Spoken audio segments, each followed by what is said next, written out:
Hello viewers, Farin পাভেলের জন্য দোয়া চাইলেন অমি।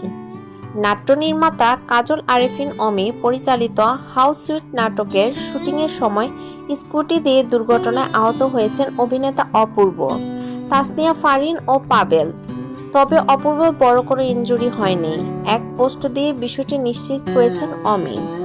পাভেল ও ফারিন আহত হয়েছে উল্লেখ করে নাট্য নির্মাতা লিখেছেন, খুব আনন্দ নিয়ে মজা করে শ্যুট করছিলাম আমরা হাউস সুইট। দুর্ভাগ্যবশত আজকে আমাদের এই দৃশ্য শুটিংয়ের সময় স্কুটি দিয়ে দুর্ঘটনা ঘটে। অপূর্ব ভাইয়া আল্লাহর রহমতে বড় কোনো ইনজুর্ড হয়নি, কিন্তু আমাদের পাভেল আর ফারিন ইনজুর্ড। ডাক্তার জানায় খুব দ্রুত ওরা সুস্থ হয়ে স্বাভাবিক কাজে ফিরতে পারবে। ওদের জন্য সবাই দোয়া রাখবেন যাতে ওরা দ্রুত সুস্থ হয়ে যায়। আমরা অনেক কষ্ট করে একটা সুন্দর কাজ বানাই, এই কাজটার জন্য আমরা কত কষ্ট করেছি। এরপর বলেন, আর করেছি সেটা আপনারা কাজটা দেখলে বুঝতে পারবেন। আমি সত্যিই কৃতজ্ঞ আমার টিমের সকলের প্রতি, যারা আমার উপর আস্থা রেখে নিজের সবটুকু দিয়ে চেষ্টা করছেন একটি সুপার কাজ দর্শকদের উপহার দিতে।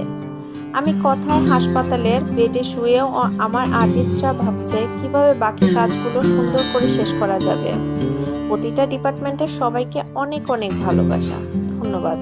যদি আমার ভিডিওটি আপনাদের ভালো লেগে থাকে তাহলে অবশ্যই একটা লাইক, কমেন্ট এবং শেয়ার করে পাশে থাকবেন। আর হ্যাঁ, আমার চ্যানেলটি সাবস্ক্রাইব এবং বেল বাটনে চাপ দিতে অবশ্যই ভুলবেন না। ধন্যবাদ।